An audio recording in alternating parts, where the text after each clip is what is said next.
Yeah, hello, wonderful people. This is Biafran Battle Cry Channel Television. I'm bringing you a refreshment and broadcast made by our leader, Mazi and Kanu, when he was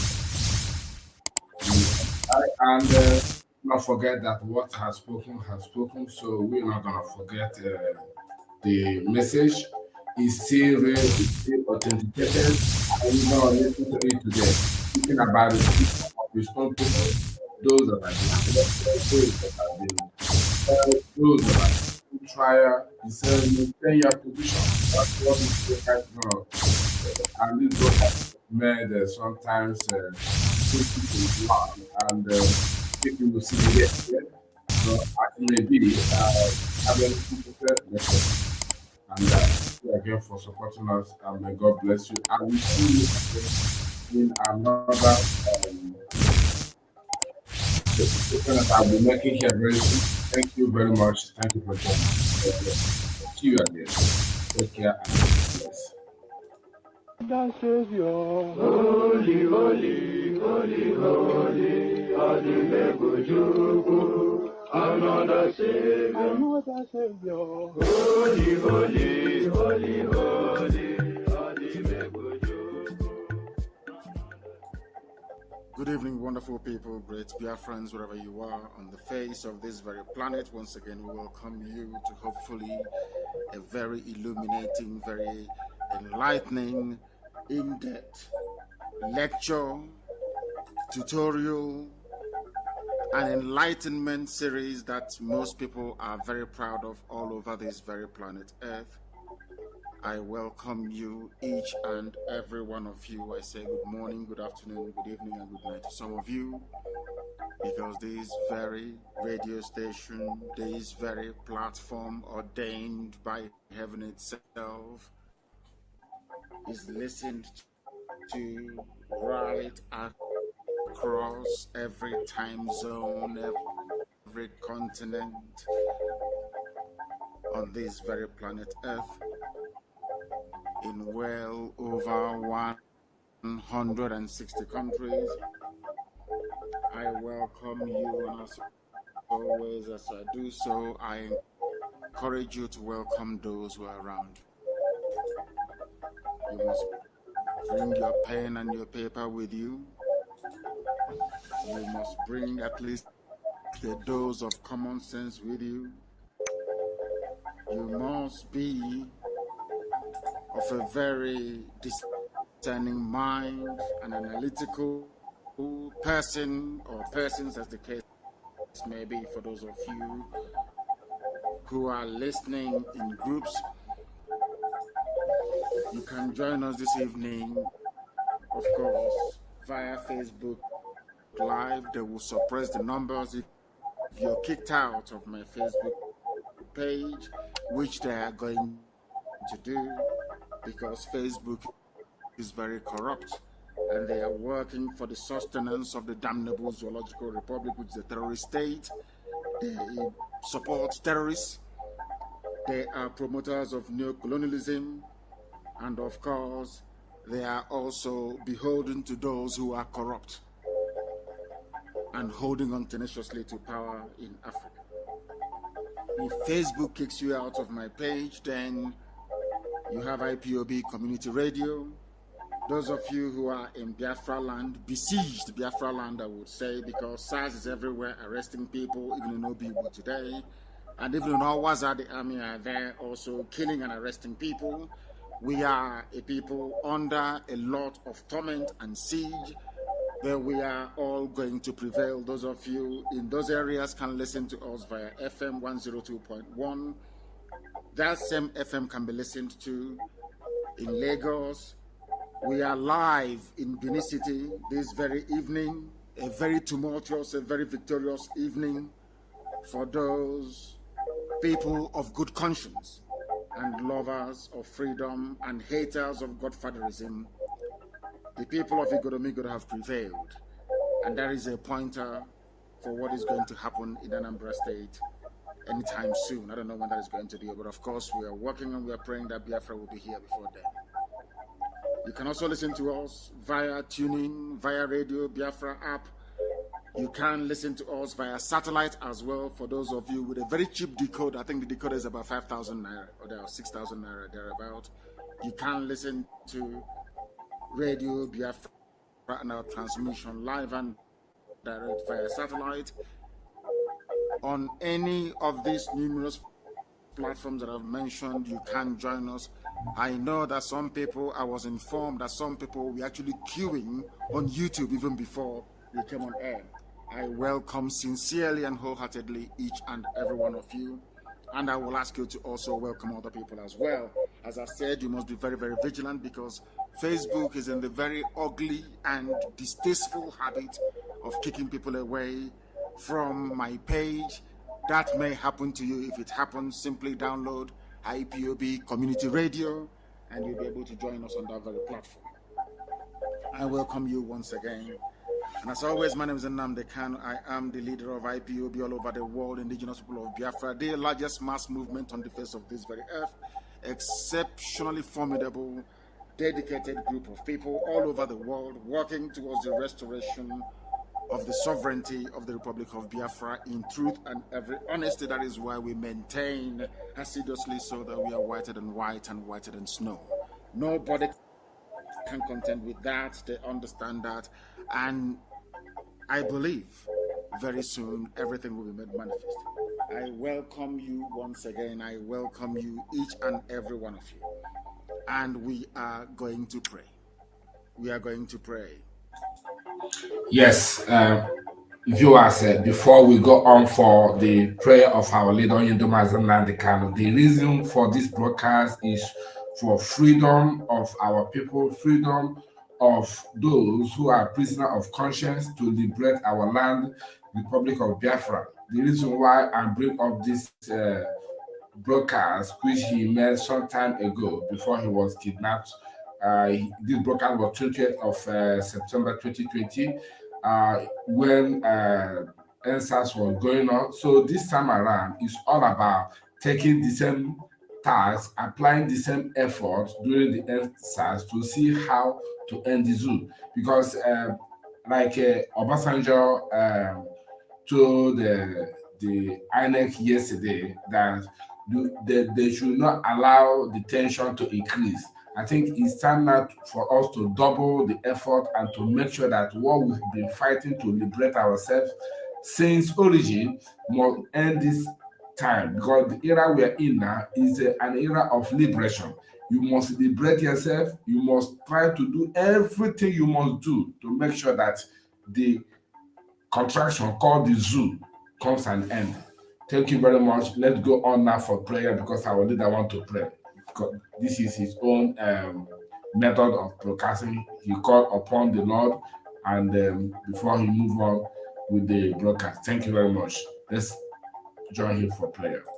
This evening, as always, as we do here always, anytime we are live on air, we must hand over all that we are unto the Most High. It's a very short prayer, and I will pray in English language this very evening, not the language of heaven, and I'm sure that even the angels, when they begin to praise and to adore the creation that we enjoy today, which is the Most High, they will do so in the language of the ancients, in Igbo language. And because everything we say here comes to pass, not only that, everything you hear, every lecture we deliver, eventually, it is justified, as the governor of Cross River State have done very recently, to confirm what we have always preached, that the Ekoi people, the Jagan people of Cross River State are indeed Igbo people. I think he has gone to confirm that. That will be a lecture for another day, but for this very day, we must proceed very hastily to, of course, ask the Most High to be part of what we are doing and to hand over all that we are unto him. And today we are praying for all Biafrans who are persecuted, those who were arrested, those who are incarcerated, those who the Abia State government, the judiciary of Abia State, are holding hostage. because these are kidnapped victims. I don't want people to say that we've been arrested. We have been kidnapped and being held against the law because we have done nothing wrong. This evening, we are praying and committing the family of those, their children, everybody who is in detention, everybody who is a Biafran and you're suffering because of what you believe in, because of your faith in the restoration of Biafran. We are going to pray.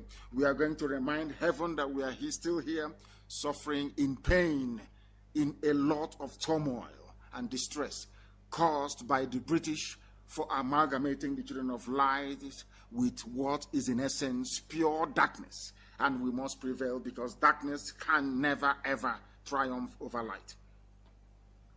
Heavenly Father in heaven, the almighty creator of everything that man can observe around him, you are a loving and a very kind Father. Your words are yea and amen, it must come to pass. We come before thee to place before your throne of grace every person, every father, every mother, every uncle, every cousin, every niece, every nephew, every child who has been incarcerated as a result of their belief in the promise that you made your children. That promise is freedom. We are not asking for anything that doesn't belong to us. We are not asking for anything extraordinarily impossible to accomplish or attain. All we seek is that which you have given to every living being, the choice to be free. We were trapped in the damnable zoological republic, not through any design of ours, but because of the colonial interests of Britain. And today, your children are being killed. We are being detained for no other reason than the fact that we dared to rise up to say that we want to be a free people. As we call upon your holy name this very evening, in Obibo, your children are being arrested. In Enugu, your children are being arrested. In Owaza, in Okwa West, your children are being arrested. All over the place, that one of them was beaten to near death. One of them was beaten to near death this very day by the Fulani Janjaweed terrorist army somewhere in Asa High School. You know, very, very sad indeed. But we call upon thee to have mercy upon your children. We are being persecuted. We are in prison for no reason. You are the Father, you are God, your Lord Almighty. Please, we are praying that you should be very close to every single one of them, each and every one of them who this very evening, morning, or night, depending on where their families are all over the world. Those who have loved ones inside the prison of the damnable zoological republic. For you to please have mercy upon us, because we have been confined because of our faith and our belief in Biafra. We pour out all that we are unto thee and ask for your life-saving grace into each and every one of them. Strengthen them and renew them. Give them determination, give them courage, and give them hope. Let them understand that freedom doesn't come very cheaply. And out of their suffering and their pain, and those who have been martyred in this very cause, shall Biafra be reborn. May your Holy Spirit permeate their being with your peace that surpasses all understanding, and may your sustaining hope warm our tormented hearts, knowing that we can only draw near to you, and that you are with each and every one of us, regardless of the terrible ordeal that we are going through at this moment. Infusing those of them in prison, those who are detained, including our mothers who are in detention, with a sense of your closeness and your presence. And may your holy angels of heaven be ministering to their spirits. May you surround them with your everlasting care and love and support, that each moment of every blessed day, that they may know that their pain and their suffering that they've been forced to endure in the British created hell called Nigeria is for your divine purpose to be fulfilled upon our lives. That this Biafra may come, that the world may rise up to say that indeed These are the children of God. These are the children of light. And unto them and through them shall blessing be upon Africa. Let your word be fulfilled. Let us adore and praise thy holy name in the land of the living, now and forevermore we pray. He say, without further hesitation, we are going to move speedily ahead to what we have this evening. And I'm going to start, of course, predictably so, with Edo State and what transpired.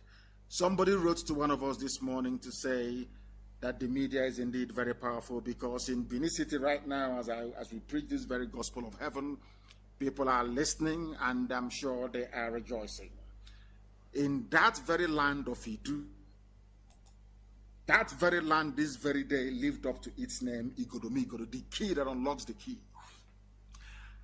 In Edo State this very day, something has happened which before now was deemed almost impossible. Because the politics of thuggery, of impunity, the politics of, there are no words to describe, the politics of the damnable zoological republic.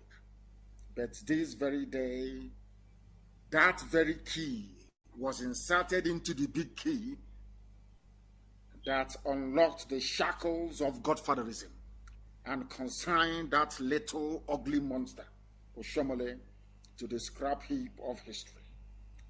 I want to commend the people of Igodomigodo, because today you have demonstrated bravery, and of course aided by Governor Nyesom Wike, who of course is the only governor in the East that understands the meaning of incumbency and the powers that a governor can wield. I do hope that Southeast Efulefu governors may one day be able to learn from him. He has led the fight from the front. Yeah, hello viewers. This was when governorship election was conducted in Edo State, somewhere in Nigeria, and when IG of police interrogated Wike to leave Edo State because he's not allowed to enter it during that governorship process election, and Wike resisted him and insisted that he must be in Edo State to observe the election. So that was the kudos our leader Nnamdi Kanu gave him then, but never knew that Wike was a small little Hitler, who bamboos his people, who shed blood. Wike was hiding under the canopy and tried to pretend, expecting his second term.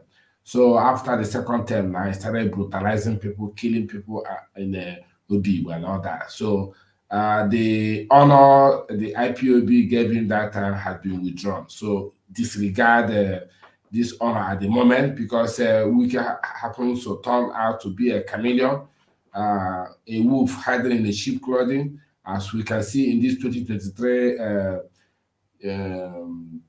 25th of February election that went last Saturday.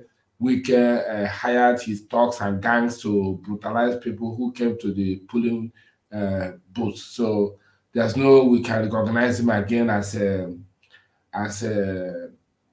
good man, because he has killed a lot of people. This broadcast you are listening now was when Wike was behaving like a good person, but after he wanted to please the Janjaweed and the Caliphate to become the president of Zoo, he started killing his own people in order to please the Janjaweed. All of a sudden, after the primary presidential election, they betrayed him. His best friend Tambawa betrayed him, and he happens to, realize that the people he's trying to please don't like him. They see him as infidel.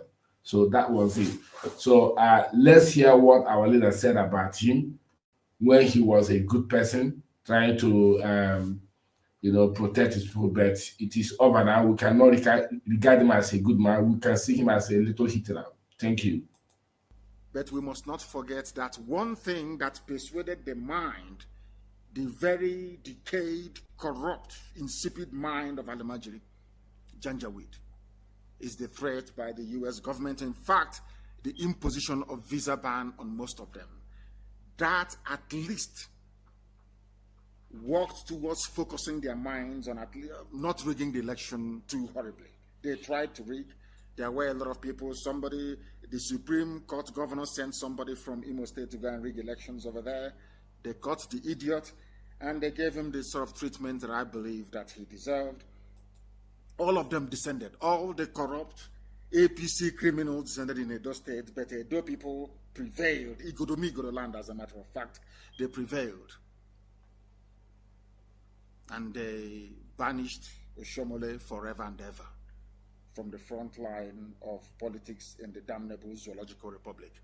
So whilst we are, of course, commending Edo people, or Igodomi people, as a matter of fact, we must also commend, because when they do the right thing, I will say it, we must commend the United States ambassador to the zoo, the U.S. ambassador to Nigeria. For once, they did something right and in the open.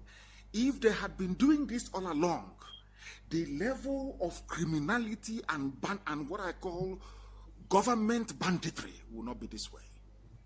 Can you see what they have done? For simply banning election riggers, they now concentrated the minds of Fulani INEC and Fulani election riggers, including the aeroplane turner, to do the right thing in Edo State. That was why Edo prevailed. Edo State did not prevail, or Basiki did not prevail, because of all the, should I say it, the very brave resistance that a lot of people put up. No, it wasn't that alone. What focused their minds? They thought to themselves, I'm not going to rig this Pastor Malam or Pastor Alhaji into power and then risk my investments in the US. They all have houses in the USA. So this very evening, we must commend the United States ambassador to Nigeria. She has done very well. She has done exceptionally well. And this is when the US ambassador was a good lady. Like what we're seeing now, to tell us that, you know, what concerns the states in the zoo doesn't concern any of the colonial masters or slave masters. But when it comes to the general election, is when they will intervene. No, they will not really intervene, but they will turn blind eye. If people want to die, let them die. Because the main presidential election is where they put their puppet there, so that they will be able to control the nation, be able to milk from the country resources. Because with the state governor, they don't have much trouble there, but with presidential power, that's where they control. They control from presidential power, not from the governor's this lodge or office. So when it comes to governorship election, they can put ban or they might not look into it. But when it comes to presidential election, they don't care. we want them to continue along this line. That's what we want them to do. If they do the right thing, we will praise them to high heavens and back. But if they fail to do the right thing, of course, we will castigate them, and rightfully so. So we must understand and recognize the genesis of this very heroic performance by Igodomi people. The very basic foundation was laid by the U.S. ambassador to the zoo. And from there, the people found the courage, summoned the courage to do what is right. And it will go down in the history of the Zoological Republic that in Edo State, godfatherism was consigned to the scrap heap of history. Again, I know some people said that the same thing could have happened in Lagos with Ambode and Tifnubu, the arch criminal himself, with multiple names. His original mother died. He couldn't even attend the burial. Very sad indeed, but we'll get to that later on. People are saying that Ambode could have done the same thing to Tinubu, but without the support, without the type of pronouncement, the fact that if you rig election, you'll be banned from or stopped from going to the USA, it wouldn't have worked. There had to be a carrot and a stick, and that stick was that visa ban to the United States. That was what focused the minds of all the Fulani riggers and all the idiots, including the mask wearer in Asorok, that came out to congratulate Obaseki. And I'm also congratulating Obaseki, of course. Not that we're interested in the process of the zoo, but we hate injustice. So wherever justice prevails, we acknowledge it and we hail it. And this evening, the mask wearer, the presidency, because ever since we held them to account, they are now using Buhari's name, the dead Buhari, who is in a grave, in a shallow grave in Saudi Arabia. They're not using his name. And I also want to say, before I go into this, that this is also an example to those of you who thinks that you can go and they can turban you, they can tie bedsheet on your head. After tying bedsheet on your head, they say, Allahu Akbar, Allahu Akbar. You come back and you become governor. Like Hope Uzodinma. It's not going to happen anymore. This is a very clear point. That means that any time that people in the zoo, that's entirely up to them, decide to go to the polls to vote, at least you now know that there is punishment for election riggers and those that promote election or political violence. They now understand that very clearly. And I'm very grateful to that. And I cannot stop thanking the USA for that, because they have now demonstrated once again that they are the conscience of the world. This is something we had expected the EU to do, to expect. Is belatedly, Britain now tagged on, and they won't even enforce it. Forget what Britain said. Oh, we will deny visa to those who perpetrate election fraud and violence.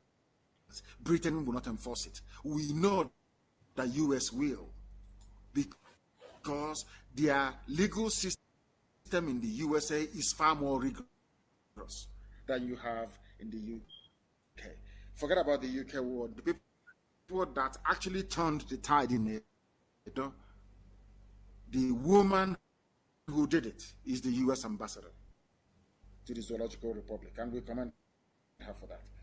Thank you very much. And on top of that, they said it was Vanguard that published this. Vanguard said it's breaking. Buhari congratulates Obaseki, commends electoral process. These are the same bunch of idiots who put the Hope Uzodinma in power. A criminal that came forth, they put him in power. Now he is commending the electoral process. I want people to understand that this is what they do. This is the way they operate. They fall on a janjaweed. This is their mindset. They come to your house and they steal 100 naira from you. And when you complain too much, they give you 10 kobo back in return. Some of you, the Indomie generation, you wouldn't know what 10 kobo looks like. 10 kobo is the single unit of the zoo currency. Naira is the bigger one in hundreds, and then you have in tens, so to speak. Because you have 10 naira, 20 naira, but you also have 1 kobo, 2 kobo, 3 kobo, 4 kobo. I think you even have you have 1 kobo, you have 5, you have 10, you have 25. I don't know. Maybe it goes up to 100 kobo. I don't know if they have it or not. I don't think they do. What they have now is 1 naira, isn't it? These are the things I need you to understand. Fulani will come to your house and steal your 100 naira in front of you. You'll be complaining and shouting. And then they will give you 10 kobo back in return. And when you say, oh, how about the rest of the money? Your neighbor will now come up and say, no, don't worry. Why are you complaining? After all, you have 10 kobo. Why are you complaining? Me, I have nothing. That is exactly what I've done with Edo State. They want to give the impression to the world that they can run a free and fair election, and that is the narrative they will run with tomorrow and all throughout the coming days of this very week.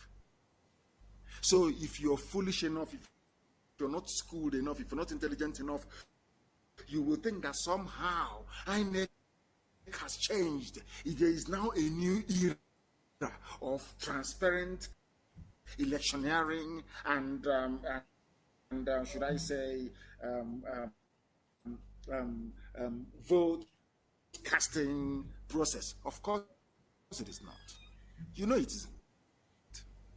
They only made it possible for Obaseki to win because USA said if you rig election, you're not going anywhere. Because the Kogi State governor, they've already banned him already. Kogi State governor, they've banned him. Now, what I'm saying is that if the US and to an extent the UK, if you know that these people got into power illegitimately by rigging election, why are you according them recognition? Most of them were banned as a result of the 2019 elections. That means that if you're banning somebody for electoral fraud, implicit in that ban is that that person is guilty of committing electoral fraud. And anybody emerging as a result of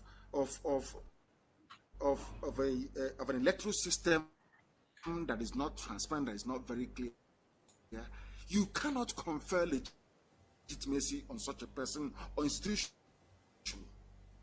If you have banned the Kogi State governor from traveling to the US for committing electoral fraud, that means his office, the office is holding is illegitimate. That's what by implication. Now, if that is the case, all those that helped in the rigging of a mask Wiara, Jubril then into power, and they have now been banned from traveling to the USA. That means that the government of all these Fulani in Asorok is illegitimate. And they said, Buhari said, oh, but according to that very news, the president's spokesman, Garuba Shehu, in a tweet on Sunday said, Buhari also commended the people of Edo State, the parties, candidates, and security agencies for conducting themselves responsibly. Can you believe that in 21st century, 21st century, they are celebrating Edo as if it was their own making, as if all of a sudden Fulani Janjaweed have decided that there should be free and fair elections. Do you see how that when I don't want to go too hard on black people today, because somebody wrote to me and said that the children are listening and sometimes they weep and they cry when I say things that I say about black people. And I'm saying it's not for those children, because they are going to grow up very intelligent, very smart, and very discerning. They are not going to be as useless as this very generation that we have now. God heaven forbid, no, they won't be that way. What I'm trying to say is that some of you will now go about jubilating and toasting this very victory of Obaseki to mean that somehow that democracy have now turned the corner in the zoo. Of course, it's a lie. As I said, remember, somebody came to your house and stole 100 naira from you. You shouted and you screamed, and he gave you back 10 kobo, not 1 naira, 10 kobo in return. And you're saying he has done well. Nobody in their right sense or in their right mind should reason that way. He said, the president added, I have consistently advocated for free and fair elections in the country because it is the bedrock of true democratic. Of course, you saw people being disenfranchised. All of you were there when results were trickling in and INEC was changing it. They were announcing the results and the article was winning, and all of a sudden there was a break. There was a pause. And once they paused, you're finished. I think they paused also in Edo until somebody reminded them that America will ban us. So if you don't consider counting as America, there's a visa ban. I have a house in the US and I want to go there. I want to visit United States of America. That was what happened. So before you begin to clap for yourselves, you've done nothing. The person that saved the Edo State is the American, the US ambassador in Abuja. That woman made it possible. So you get your facts right. And of course, we are not going to downplay the tenacity of Obaseki himself and also what the role that we played. And I think there was one other governor, also a Yoruba governor, that was there also that did very, very well. That stood firm and said, no, this is not going to happen. And for those of you that managed, I don't know how they made it possible. Somehow they managed to convince INEC that the results should be transmitted in real time and to a portal online, so it won't be rigged. So from polling station, a portal online is making it very clear what the returns are on those polling units. So they couldn't rig it. But we are waiting for aeroplane turn. Maybe aeroplane turn. It go to Supreme Court. And those bunch of idiots with their horse wig, speaking Latin jargon, will tell you that that INEC failed to collect results from Izamu stronghold, and as a result, the number of votes cast will now outnumber those registered with INEC as eligible voters. Do you now understand it? Do you now understand it? These are the things that people don't know about. That it is our responsibility and our duty to bring it to the attention of the world. This is what is happening in the zoo. So that some of you don't go jumping up and down and celebrating. Because I don't celebrate. A zoo is always a zoo. A zoo will always remain a zoo unless you rise up as we are doing to try to change it. Look at the people who are now telling you that somehow they now believe in free and fair elections, that democracy is good for everybody. It is the bedrock and all that rubbish. Look at the jargon from Fulani. Now, let me give you an example. There is a controversy ongoing about the appointment of 7 northerners into management. Now, we don't say northerners, I will say Fulani, into key management positions in customs, that is in the south. Why I'm raising this is because if tomorrow now America says that there is no federal character in the federal appointments under this regime, they will change, or maybe appoint 1 or 2 southerners into positions. They'll tell you, oh, can't you see we have changed? Unless America rises up now to say that you must adhere to the federal character upon which all the constitutional stipulates regarding the filling of positions, at least federal positions, are equally rationed across the board, they will do nothing about it. I'm just trying to tell you, these are people that are telling you, oh, we all of a sudden today, because they don't want their visa to America to be cancelled, all of a sudden they allow the DO people to speak their mind. And if you allow free and fair elections, nobody of a sound mind can ever vote for APC. Nobody with their correct senses in their skull can ever vote for APC. They know that very well. Maritime stakeholders, including a veteran journalist, Elder Asubex, have criticized the latest appointment of 2 acting deputy controllers general and 5 acting assistant controller general of customs into management positions of the service by the controller general, Colonel Hamid Ali Fulani. And who are the people he appointed? Who are the people that he appointed into these positions? And from those he appointed into these positions, you will know what their plan is. Fulani has to be everywhere. That is the proper news you should be focusing on. Don't allow them to use a do state to deflect your mind or to divert your mind away from the very serious mess that the zoo is in. Now listen. Somebody called Saidu Galadima,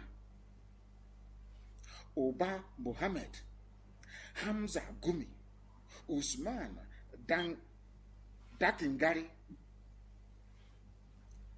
all northerners, all Fulani holding key positions in customs.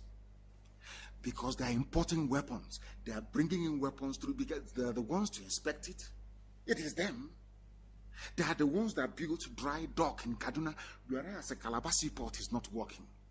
Whereas Iguacha seaport is not working. Warri seaport is not working. But the ship will bring in items from abroad. Instead of going to Warri to go and dock in Warri and offload, no, they will offload it in Lagos, put it on a rail to go all the way to Kaduna dry port. That is what they are doing to you. That is the proper news. That is the proper story you should be focusing on, not the charade of Edo State. Because without the U.S. ambassador to Nigeria, APC would have won Edo State. It's as simple as that. There is nothing anybody can do about it. If they can bring Hope Uzodinma from number 4, 4th position to number 1, if a whole Supreme Court of a country, Supreme Court, can inflate figures even more than what is in INEC register, there is nothing they cannot do. So yeah, I will keep referencing what happened in Edo for the sake of perspective, so that you understand. When you start patting yourselves on the back, I want you to know that the only person who deserves an accolade is the U.S. ambassador to Nigeria and nobody else. For your information, nobody has ever stopped them from rigging before. What is going to stop them? Before they go, they shoot, they do anything they can.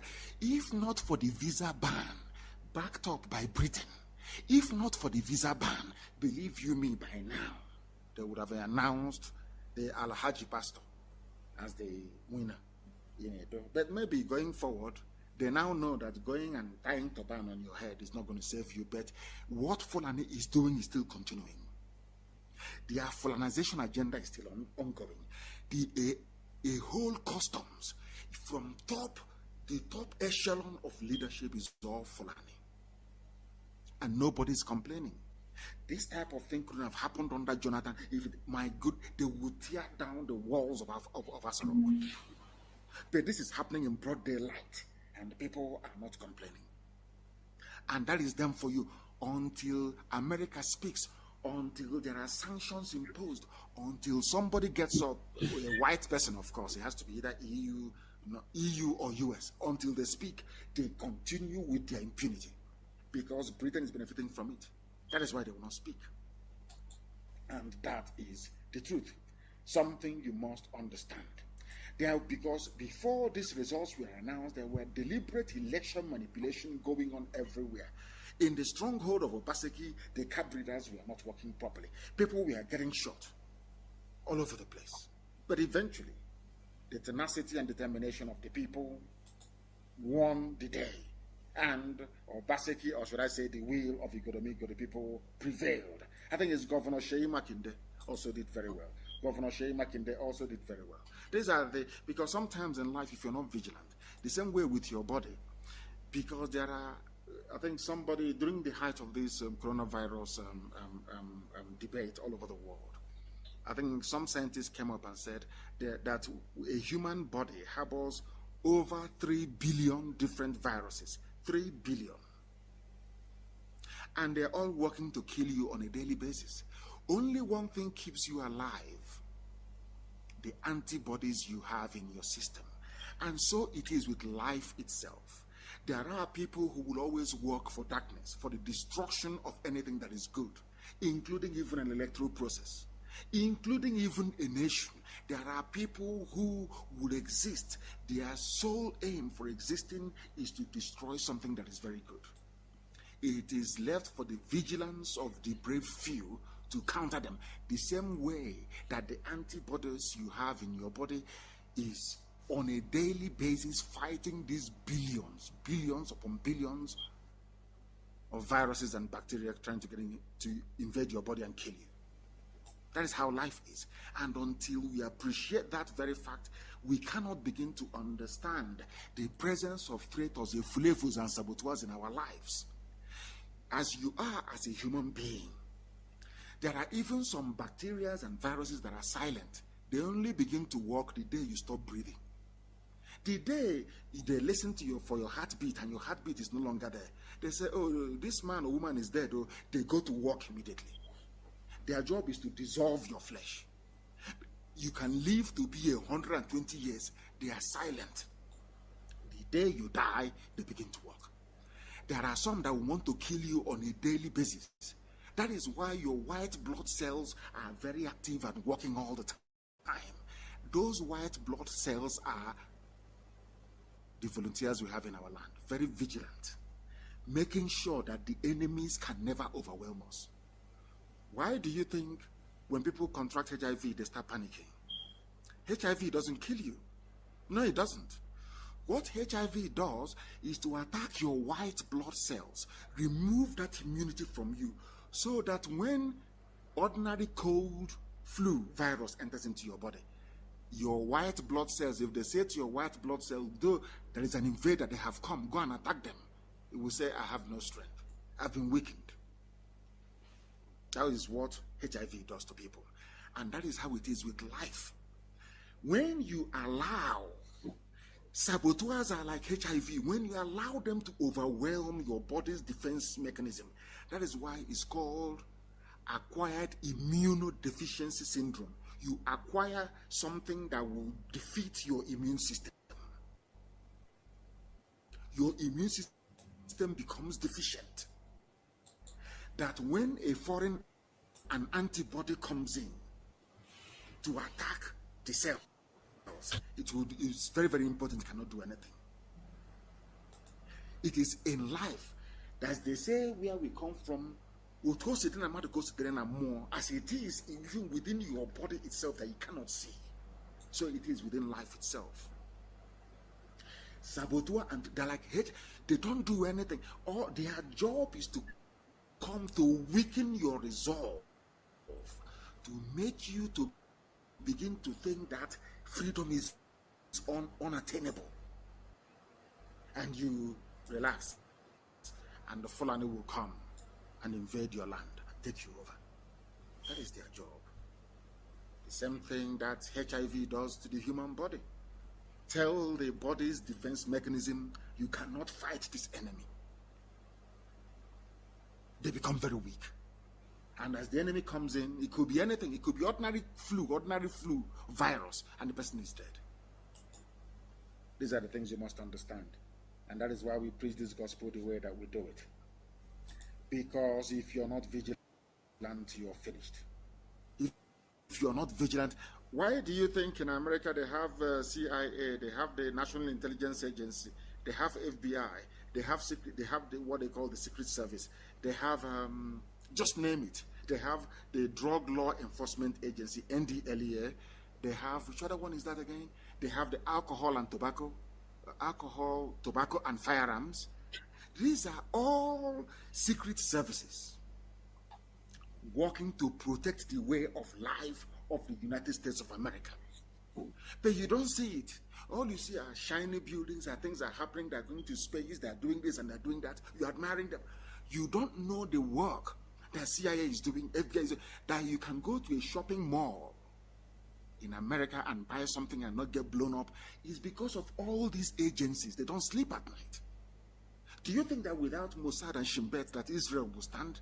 That is Mossad and Shin Bet, they don't sleep, they don't go to sleep every blessed day. Even in the UK, there is MI5, there is MI6, there is everybody is, they are very vigilant every blessed day to maintain their way of life.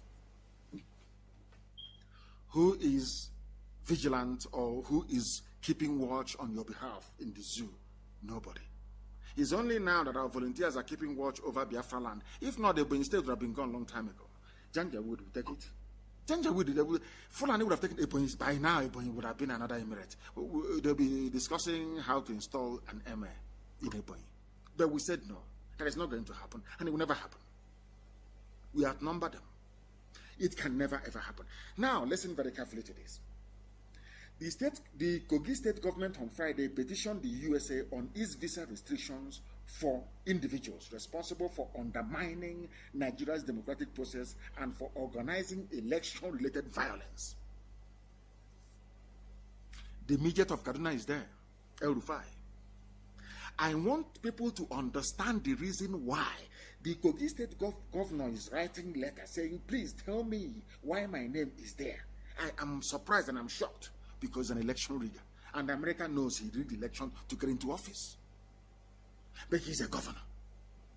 So the work that we are supposed to be doing, we have abandoned it for white people to do it for us. Isn't it very ironic that it took the intervention of a white woman, an ambassador to Nigeria, for you people to conduct election and leave people alone? These are the things that I want people to understand. It took you know that we hate ourselves so much that what happened couldn't have come from a black country. Imagine a country like Kenya saying, no, if you rig election in Nigeria, you cannot come into Nairobi. Imagine Ghana saying, if you rig election in Nigeria, you cannot come into Accra. Do you think anybody will listen to them? But it had to take the intervention of a white country for your corrupt politicians and criminals in INEC to sit up and do the right thing. It's called perspective. So you understand where this victory in Edo came from. The man is writing through somebody called Ayo. They're saying, we received your letter from the embassy made available to journalists saying that the letter was written. Sorry, Kogi State Governor Alhaji Yahaya Bello wrote to the United States government because of the sanctions imposed upon him, which is, of course, visa. Now, they said, please note that for the purposes of this protest letter, we are not only interested in the citations to the extent that they are not preferable to Kogi State and our citizens. For the most part, we consider the elections in Nigeria are complex affairs, which will continue to require improvements for the future. They acknowledge that elections in Nigeria will continue. This is from the governor of Kogi State, that elections will continue to be rigged in Nigeria. They were saying this thing on Friday until they become perfect. The 2019 Kogi State gubernatorial election was also not without its challenges. When black people tell you that the election, that they had challenges, it means that somebody somewhere was rigging the election. By citing the 2019 Kogi State governorship elections that saw the re-emergence of Yahaya Bello, America now knows that he is an illegitimate governor occupying an illegitimate government house under APC. I don't know if people are following what I'm saying. By banning this man, America is saying that we have information at our disposal that leads us to believe that your election in 2019 or your re-election as the governor of Kogi State was fraudulent. You rigged yourself into power using violence and manipulation of results. That is what the USA is saying. But the reason why I'm touching upon this is to let the world understand why America cannot come out and tell you that Aisha's boyfriend is wearing a Buhari look-alike mask. Because people always say that nonsense all the time. Why is it that if it is not Buhari, why is America not saying anything? But now America knows that somebody got into office is called a governor fraudulently. Even when USA was writing to them, the United States Embassy addressed him as Your Excellency, the Executive Governor of Kogi State. Although they know they are going to ban him from entering USA. They know that he shouldn't be occupying. They know that he rigged himself into power, or ADC rigged him into power.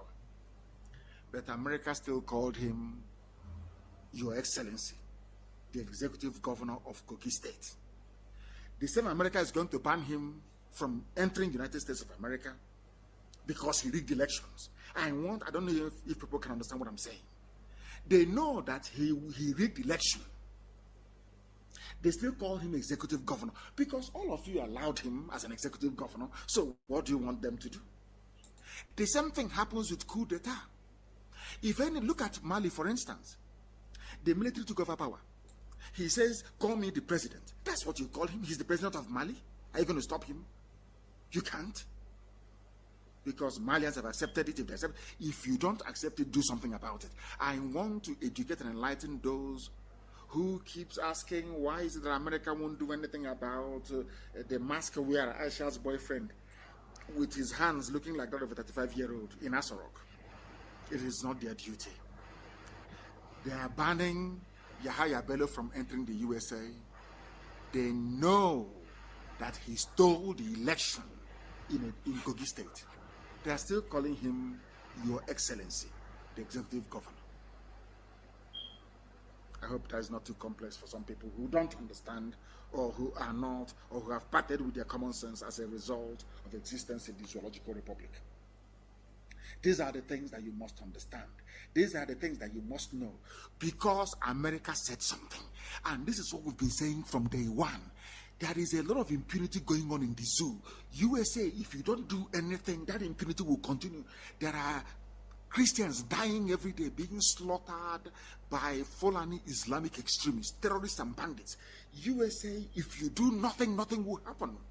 If there are some people in USA, in the State Department in America, there's the Foreign Service, who believes that they cannot do anything. We have no powers. We can't do anything. We can't intervene. Ordinary visa ban has delivered the right result in Edo State. Ordinary visa ban. And we want them to do the same thing regarding the daily slaughter of the innocent going on. As I'm speaking to you right now, that slaughter is happening in Okwa. It is happening in Owaza. That slaughter is happening in Obibo. It is happening all over the place. Christians are being killed every blessed day for no reason. Because America hasn't spoken. They have done nothing about it. It's not just about saying, oh, we are engaging the government. You know, as Britain would say, we're engaging the government to see what they are going to do, to see we are taking them to task on the human rights abuse and all that. Do something about it. Rather than all the years coming and writing and saying, oh, we sent observers to observe the election. There were a few disturbances here and there in one or two polling stations, but that wasn't enough to affect the overall result. Rather than writing all that garbage every time as an EU observer or UK observer or US observer, all that garbage. Simple. If you rig the election, we can no longer give you visa. And you will see the results immediately. You will see it with your naked eyes. Not all this stupid report. EU was observing, and there were a few violence, a few gunshots, a few people were disenfranchised, but all in all, it was peaceful, rubbish. Now that America has come out to say, if you rig, you cannot enter our country. Has things not changed? Has it not changed? These are the things that the world must understand and come to terms with. In Africa, you take action. These are white countries, powerful countries all over the world. These same white people colonized Africa for decades. So we respect them, we are afraid of them. That is the mentality of a black person. Once USA speaks, of course, the whole world will take it seriously. Now you have banned them from going to United States of America. Has it not delivered a peaceful election in Edo State? Relatively speaking, of course. These are the things that you ought to know. Yahaya Bello said, my visa ban unacceptable. Yahaya Bello tells U.S. government in a letter to the ambassador of the United States of America and to the Secretary of State of Government, Folashode Arike Ayoede said that the ban on Bello has emboldened opposition parties in the state who had earlier maintained that elections were rigged. Of course, it was rigged because USA, they have the raw data. You don't know they have satellite. They can see what is happening. You don't know that they have spy satellites, over 300 of them. Why do you think you go to Google Earth, you will see it? If ordinary Google can look into through your window to see your bedroom, how about USA government? They see all this violence. They see what you're doing when you're snatching ballot boxes, when you're killing people, and all your thuggery. They see all of that. And they have compiled it. But the funniest thing is, what this ban on Bello means is that in the eyes of the USA, you are not a governor. But since your people are so stupid as to allow you to remain in government house as a governor, that is their business. If they call you Your Excellency, we'll also call you Your Excellency. I want people to understand this. Do you see how reasonable people reason? How sensible people reason, not like animals in the zoo. Now, Bello I'm using Bello as an example. I think El Rufai also was banned from traveling. I think El Rufai also was banned. They told me that he will say, he will call America an infidel country anyway. He prefers to go to Afghanistan where there are terrorists because he himself is a terrorist as well. Now, this little boy, Bello, has been banned from going to the USA, which means that he is not. Which means that he got into government house fraudulently and illegitimately. Rather than writing a letter, go and present all the facts and figures before the world. Go somewhere and say, these are the results. This is how they were collected. Let the opposition party do the same thing, and you see if you stay there for one more day. There's something everywhere. And I want our people to learn a lesson. Of course, we are not planning to participate in election in the zoo, but our people must learn from what happened in Edo State, not to be afraid of these criminals. You stand up to them. And the governors that have been so weak that even Ohanese acknowledge that the useless governors you have in the East that are so weak, they're not in control of their state. Look at what Wike is doing. Has anybody shot Wike? Have they removed him? Have they impeached him? You cannot do it because he is an executive governor. You have powers. Enugu State governor has the powers to convene a panel of inquiry over the illegal shooting and killing of unarmed people in Emene. But can they do it? If you ask them, they'll say, if I do it now, they remove me. Who is going to remove you? Remove you from where? Why? How come they have not removed the weak? And the funniest thing is that once you're bold and you're doing the right thing, they respect you eventually.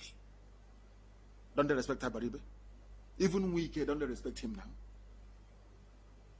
Sometimes being a coward doesn't pay. And at least, if there is one thing I like about Edo State election is that the era of going and kneeling and as a pastor, they're shouting Allahu Akbar on your head is gone. You can it's meaningless. If you're not popular with your people, Fulani can no longer put you in power. Because if they do, they get visa ban coming. And what visa ban means is that you are a fraudulent politician. The office you occupy is illegitimate. Simple. And I hope that after tonight's program that our people will begin to appreciate the enormity of this very ban.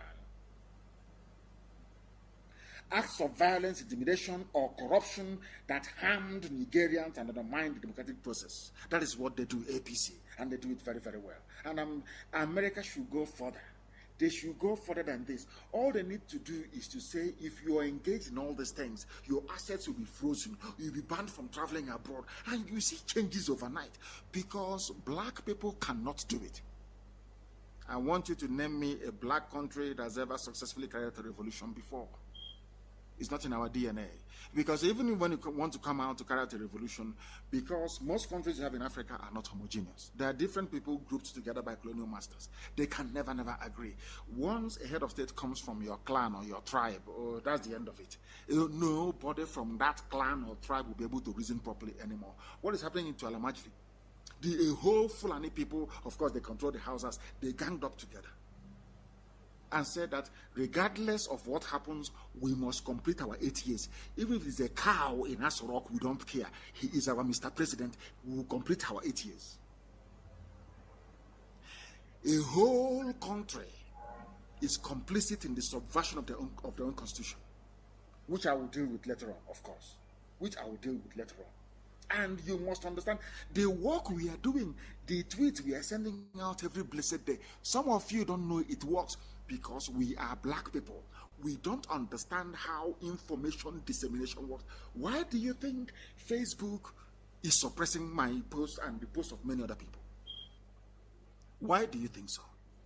Why do you think Facebook is busy suppressing people and promoting those they think will sustain the image of the zoo? Why? Because it travels very, very far. For those of you who think that what we are doing on Twitter sometimes, and that is why I have warned, everybody must be on Twitter and you must follow one another. Twitter is very, very potent. Very, very potent. People understand that Facebook is compromised. They know that Facebook is corrupt. They know that Facebook will deal with anything corrupt in the world to make more money. That is how they operate. Nobody takes them seriously. If you want to be taken seriously, you must go to Twitter. You must open a Twitter account. And if you don't have anything to tweet, simply retweet those that have written something that you agree with. And let me tell you why. There's a headline by the Fulani Janjaweed newspaper called Premium Times. Like Daily Trust, they are the mouthpiece of the North. Insecurity. Why Nigeria that is not getting foreign support. Ex-foreign minister. Nigeria is not getting support, which means they are not getting the arms they need to come and kill us in our villages. You opening a Twitter account is the difference between the army attacking your village and not attacking your village. You don't understand that? These people, they are well organized. They've been planning this for very many years. For nearly 150 years, they've been planning how to conquer everybody else. So they've used PPC Hausa service. All those times they are carrying their little radios in their ears. You hear Aboki with his radio. That was when the process of indoctrination was going on, preparing their mind for what is to come. When you see shoe shiners, as they caught them in Aba, doing training in Aba, I don't know if you know that. Those people they in our villages claiming they're sharpening our knives and cleaning our shoes and cutting our nails. They are all mercenaries. They are now in Aba, training. Somebody stumbled upon them, that was yesterday, and was beaten mercilessly. Before he died, they asked him, where were you beaten? He said, I went and I saw them training. Those people shining your shoes. He saw all their boxes in Aba. You don't know what is happening. Some of you have no clue what is in store, what these people have in store for you. All the years they've been planning how to take you over. The only thing you can do right now is to go and open a Twitter account. Open Twitter and start following all of us. Follow people, follow them, and retweet anything they tweet. That was how we made it impossible for any country that is sensible, apart from Czech Republic, China. Those are the two people now sending arms to the zoo. Czech Republic and China. Those two only. The rest have said no, because they have seen reason in what we are saying, that these arms are going to terrorists. Go to my Twitter page or handle or whatever it's called, and go through the messages. You will see the consistency of our message. Consistency of our message. Don't give arms to Nigeria. Don't give arms to Nigeria. It will end up in the hands of terrorists. Do you know today they have agreed with us? Because here is the headline. Why Nigeria is not getting foreign support. Ex-minister. And I will read parts, snippets of what he said. I'll read parts of it. For example, he said, what is the man's name again? His name is, let me see if I can get his name. The former minister said his name is Aminu Wali. You know, for you to be a foreign minister, you know Onyema, the one that is there now. Geoffrey Onyema is almost Fulani anyway. If you call him an Igbo man, that means your brain is not intact. He's a Fulani through and through. Now, this Aminu Wali, he's called, was a former foreign minister. You know what he said in this publication by Premium Times, which is a Fulani Janjaweed newspaper? For example, we which is the zoo. Remember when Jubril went to Trump and said, give us helicopter? Go and watch that interview. Trump, when they came out for the informal chat, Trump said, oh, he likes helicopters. He likes helicopters. We'll try and give it to him. Oh, he likes helicopters. Have you forgotten? Go and look at that interview of when Jubril, claiming his Buhari, went to White House to go and see Trump. Go and watch the entire press, the press briefing in the Rose Garden, and then the informal chat that they had. He would say, hey, he likes helicopters. You know when Trump was pointing at that fool and saying he likes helicopters. Now let me tell you what happened to those helicopters that Trump said he was going to give to Jubril. That is why you must be on Twitter. Now listen to what this man said. He said, this ambassador said, for example, we wanted Cobra helicopters from the US. They refused to sell it to us during my time. We headed elsewhere to get those helicopters. I visited Turkey. Turkey said they are willing to sell it to us, but unfortunately they cannot go ahead to sell it to us because the engines are from America, and therefore they have to have a license from USA. But USA was not prepared to help. Do you understand it? Will USA not wake up in the morning and say, we're not going to help you? No. USA knows that anything you give to Nigeria army will end up in the hands of terrorists because they are recruiting terrorists into the army. Where has that ever happened in the world before? Those of you talking about one Nigeria and that things one day might get better. I want to ask you this question. Where else in the world have you seen people terrorizing and killing people, and all of a sudden they are now part and parcel of the army fighting the same insurgency? Where have you seen such rubbish before? Only in the zoo, and all of you are keeping quiet. Why are you quiet? Because you're docile, you're black, you're reasonable, you're fearful, you're cowardly. You cannot rise up to face your challenges and your enemies. America said no more helicopters to the zoo. And we are doing the same thing with Russia. We don't want Russia to sell anything to them either. Because Russia also has conscience. They also have conscience. Sometimes they say, oh, that these arms dealers, they will sell to anybody. Once you have your money, they will sell to you. If that is the case, why is it that America will not send attack helicopters to the zoo? And we are also going to focus on Russia as well. It is the potency and the result of our non-stop tweeting of facts and figures to the rest of the world. And you must join us. Everybody must. It is a must. And I'm sure before the weekend I will appoint somebody to oversee this. I will make somebody the social media coordinator of IPOB the whole world over, because everybody has to be on Twitter. Everybody must be on Twitter. And if you doubt that the Twitter is working, and those that we tweet, Ambassador Campbell, a very highly respected, of course, former U.S. ambassador, who is one of the people that the world listens to when it comes to issues to do with Nigeria, of course. He tweeted, arms export policies need to be reassessed given how much material is being lost to unintended recipients, including Boko Haram. Are you understanding it? The entire arms policy of the USA, commentators in America, policymakers are now asking the government of the USA, you need to review your entire arms sales to places like Nigeria, because anything you sell to them ends up in the hands of terrorists. It is here, tweeted by Ambassador Campbell, the same thing we have been saying for months. That is to tell you that the whole world listens to us. Everybody listens to us. It is here, in black and white. And if you are not vigilant,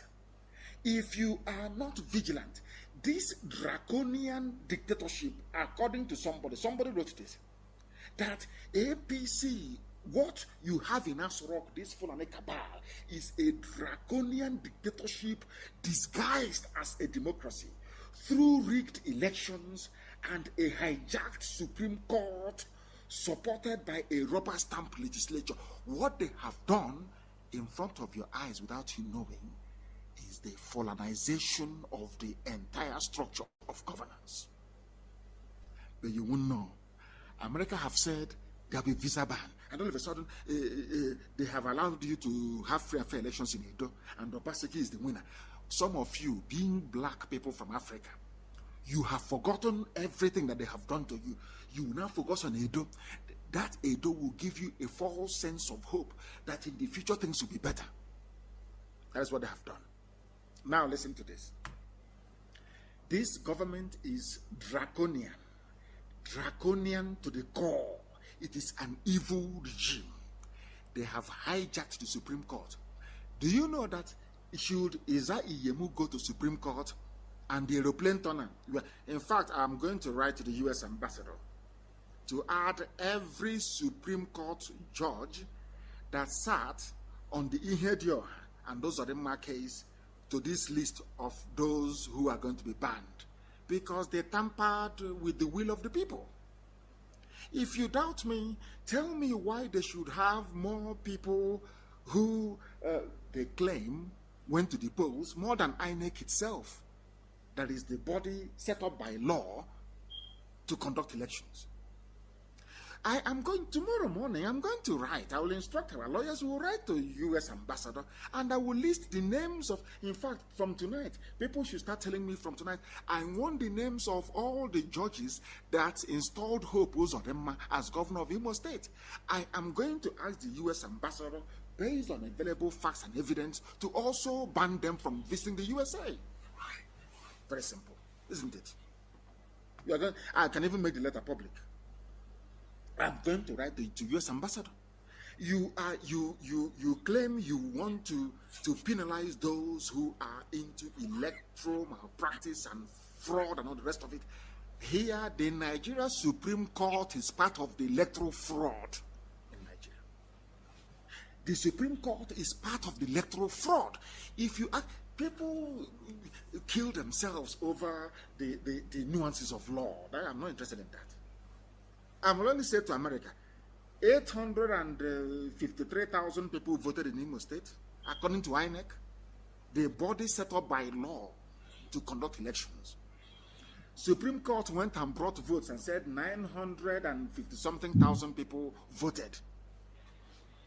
America, do you believe INEC or do you believe the Supreme Court?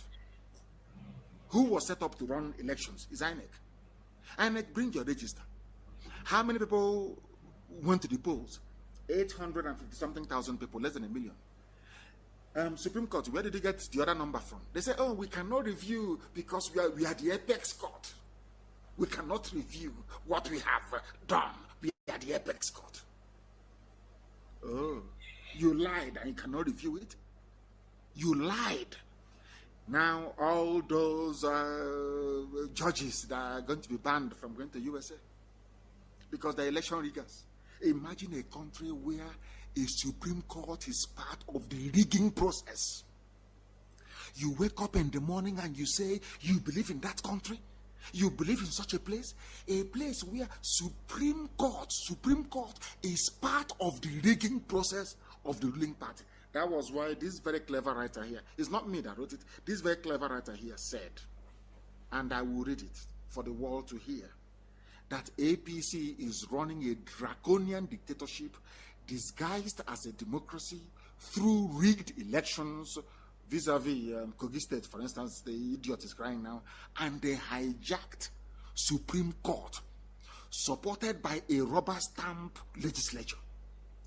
He went on to say, the worst, however, is the open-faced display of tribalism by the Fulani, religious bigotry, nepotism, and the blatant exclusion. The customs I read to you earlier being a prime example. The rule of law does not exist in Nigeria anymore, and I'm going to use Hope Uzodinma, the Supreme Court governor, as an example. Rule of law does no longer exist in the zoo, because if you go to Okwa right now, army are killing and shooting at people as I speak to you right now. In Iguacha, the same thing. In Enugu, the same thing. An army that was set up to fight external enemies are busy inside exterminating people they feel are opposition to the government. Nigeria, according to this writer, is now a full-blown Islamic fascist state holding millions of citizens hostage. And if you don't rise up to do anything or convince the likes of the U.S. ambassador to do something, you are finished. You are finished.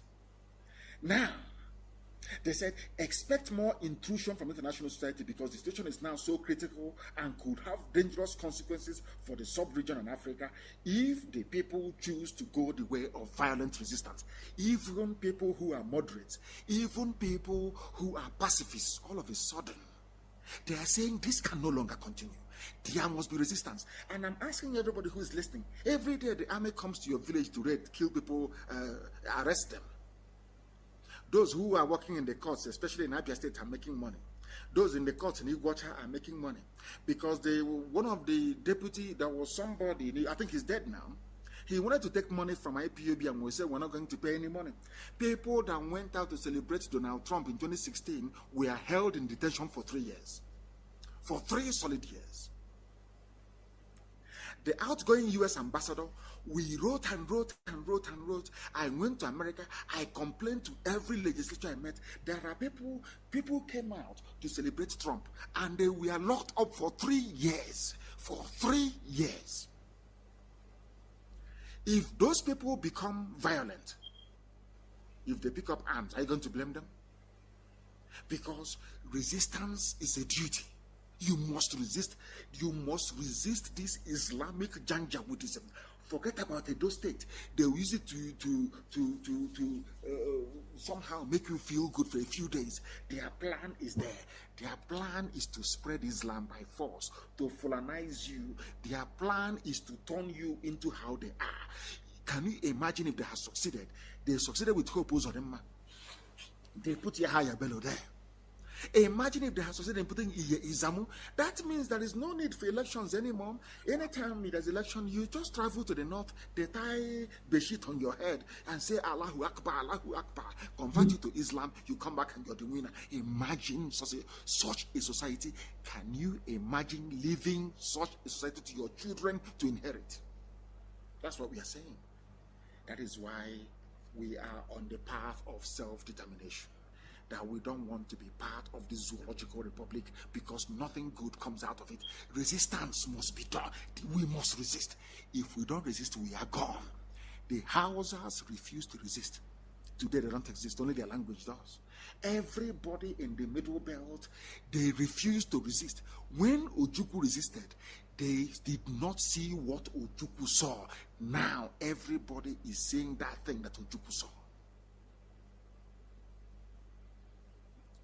Do you doubt me? The Central Bank of Nigeria, for those who don't know about this Islamization agenda, what they are doing in Ebonyi State, they have gone to Dave Omahi. We will make you the president. Yeah, because of that, allow us into Ebonyi. Let us do, and we are saying no to that. And do you know they have bought over some village heads in Ebonyi? Some so-called traditional rulers in Ebonyi State. Do you know that? And of course, when we were studying the mindset of an Igbo man before we started IPOB, I studied them for very many years. We know a time like this will come. We know Efulefus will come. Even from the quarters we least expect, they will come from there. But we are all going to prevail. And I will tell you why. Let me tell you what is going on in the zoo that some of you do not know. Some of you don't know what is happening, but I will tell you. There is a bank called Jaiz Bank, J-A-I-Z, J-A-I-Z Bank. They have been given a license to operate an Islamic interest-free banking. And now another bank has emerged, Taj Bank, T-A-J, Taj Bank, in all the 36 states of the zoo. The Sultan of Sokoto, who is the head of all Muslims in the zoo, has warned that this Taj, being an Islamic bank with J's, that whatever they do must conform with the rules and regulations of Islam. Are you listening? Is there any Christian bank? Has anyone gone to them and asked for a Christian bank and they gave you a license? 2 Islamic banks. Now listen very carefully, please. This Jaiz Bank has also set up what is called Takaful Islamic Insurance. What they want to do is that Islamic religion wants to control the economy, but they want to do it in a very subtle legal way. Very soon, only now, Dangote only has the sole right to cement, sugar, salt, pasta, which is a spaghetti. Very soon, only him will control the supply of petrol for your vehicles, should he finish his refinery near Lagos. They want they have gotten political power. Now what they want to do is to Islamize the economic process. And this is how they're going to do it.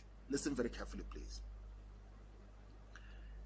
They want to control the economy as well as politics, which they have in their firm control with the help of the British. I don't know if Britain will also help them to control the economy. That remains to be seen. You must remember, the richest man in the whole of Africa is Aliko Dangote. He controls 54% of every industry in the zoo. If you come to the zoo, Nigeria, 54% of the manufacturing base of the zoo belongs to the Fulani through Dangote, who is Islam, of course. Now, listen. Very soon, your sisters and your nieces will look for work, and your wives will look for work in Jay's Bank or Jay's Insurance or Jay's Insurance. And do you know, because it's an Islamic bank, listen carefully, please, because Jay's Bank and Jay's Insurance are Islamic financial institutions, even if your wife is even if you're a pastor and your wife is looking for work in one of these institutions, she has to wear hijab. After all, it's an Islamic bank. Is that very clear now? Is that very clear to all of you? How they are emasculating you. They are strangulating you. You don't know. They are strangling you. They are finishing. You people, oh my God in heaven. I wish these people can see. As part of the conditions of service in Jay's Bank and Jay's Insurance, you must wear hijab to work. And very soon, as this writer quite rightly pointed out, you'll be forced to pray 5 times in a day. And you may have to work on Sundays because they don't recognize Sundays as being a holy day. And they will pay you very well until they buy over your soul, and then you come back to the village and start preaching Islam. And if you're married, they will force your kids to attend their Islamic schools as part of the job incentive, isn't it? This person said that people should mourn like Mordecai did, Esther and the Jews, when they were suffering in Babylon. That the end is near. If the horror does not fully happen in your days, it will happen in the days of your children. Do you say why we want Biafra? People don't understand. We want to save you from what is to come. We want to save your children from a worse fate than you have had to endure in this zoo. Are you following what we're saying? That was why somebody wrote or somebody spoke or said something which was captured by one of the zoo newspapers, that the zoo will break up before 2023. And some people have heard some comments, and people are writing, this is Cardinal Onaikan, the Archbishop Emeritus, the former Catholic Archbishop of Abuja Diocese, well spoken, a man that I respect so much. Onaikan, a man that I respect very, very much because he's outspoken and is an honest man. He has spoken. What did he say? Nigeria can break up before 2023 if we remain irresponsible. People can now say it. That resistance is now. Resistance is not tomorrow. People must build resistance. Middle belt must resist. Since the middle belt, the heavy hitters of the middle belt have carved themselves out of Arewa, has heaven collapsed? Has heaven fallen? The only way to approach Fulani is to stand on your 2 feet and say to them, to hell with you. They don't mean well for you. This very Archbishop, Emeritus Archbishop, have spoken. He said that the zoo may not last up to 2023. And so I have seen people speculating and talking and said, we are in September. He said that Biafra is going to come this year. I said it, yes. Because I love to give myself very challenging deadlines. Very, very challenging. And I said it, and the reason why I said it is to tease out the saboteurs within. They will abandon the struggle. They will start talking about a timetable. That is how you know people of feeble mind, people who are weak, people who cannot sustain the battle. And once I said it, there was a group that I used to have respect for. That was the only thing they picked up upon. And since that day, I banished them. I know how to do that. You see, Sabo, you know when you want to catch lizard in the village, because I grew up in the village. I don't know, some of you grew up in the township, so you may not appreciate what I'm saying. But I grew up in the village. There's a way we catch ngwere, lizard. There is this very grass, you know, we twist it. We pluck it and we twist it. And to mimic a grasshopper in distress. And then when the lizard comes, we'll grab it by the neck as a pet. Because in those days, immediately after the war, your parents only had about 20 pounds in the house, unless you are from one of the Sabo families, where you got all your money back intact. No, we had to make our own toys. Ask anybody of our generation. We didn't used to go to buy toys in the shop. We made our own toys. Every season had its own game. During rainy season, we throw okwe, rubber, the seed. We sit down on the ground to throw it. When summer begins to come, we go and our uncles, our parents will give us money. We go and buy chewing gum and we take the pictures from the gum and we start throwing at cowboys from America and flags and animals. When that season is over, we look for another thing to play with. There's something called the Ebefibo. We'll go and we make our own toy gun. We made it ourselves. After that, we go and we'll build Boris. I don't know which is the wheel bearing. We go to mechanics and we take out the wheel, the bearing in a wheel. You know the bearing. We use it to build our own cars. As little kids, we go down a steep slope. We can get injured. We get up, and once you get back home, all your mother owes is iodine and hydrogen peroxide. When that season is off, we go and use ordinary car tire. We put, oh my goodness, it's guitar. We used to make guitar ourselves with empty cans of pig milk.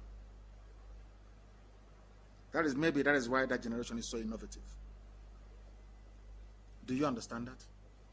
We made all those things. So we know how to reason. If you want to catch a saboteur, pretending, you set that trap for the sabo and the sabo will jump in. That's how you know them. They've been with us all these years saying, oh, Biafra, we want emancipation, we want self-determination. Once I said Biafra will come this year. This year hasn't ended. They have started murmuring. That's how you know them. Saboteur is inside them, but they don't know how to bring it out. So I help you to bring it out. You don't know. We have them.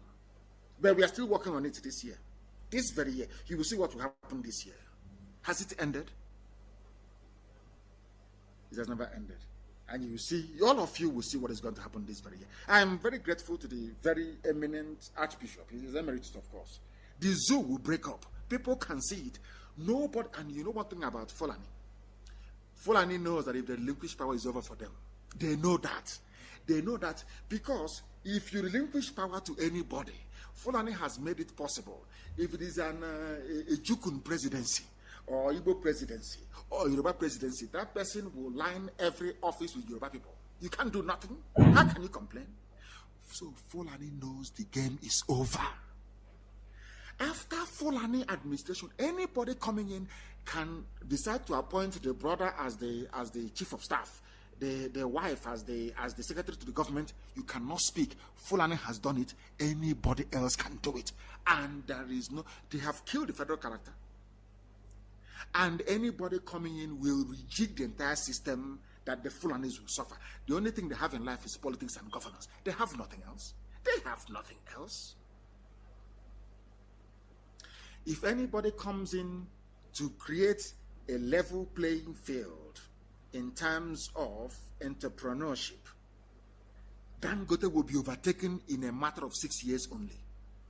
You have genuine multi-billionaires that will manufacture things on the ground that people will want to buy and sell. Anybody going in there not Fulani, You see all these things that Fulani think they have gained to be reversed. They cannot do coup anymore. Coup is no longer fashionable. And who's in the army to do coup for them? Is it middle belt? Middle belt can never join them anymore. These are the things that you ought to know. These are the things that you need to know. And we are bringing it to your attention. We want you to understand that we have every angle covered. People should not panic, not needlessly, not foolishly. Every angle is covered. And we are marching on relentlessly to...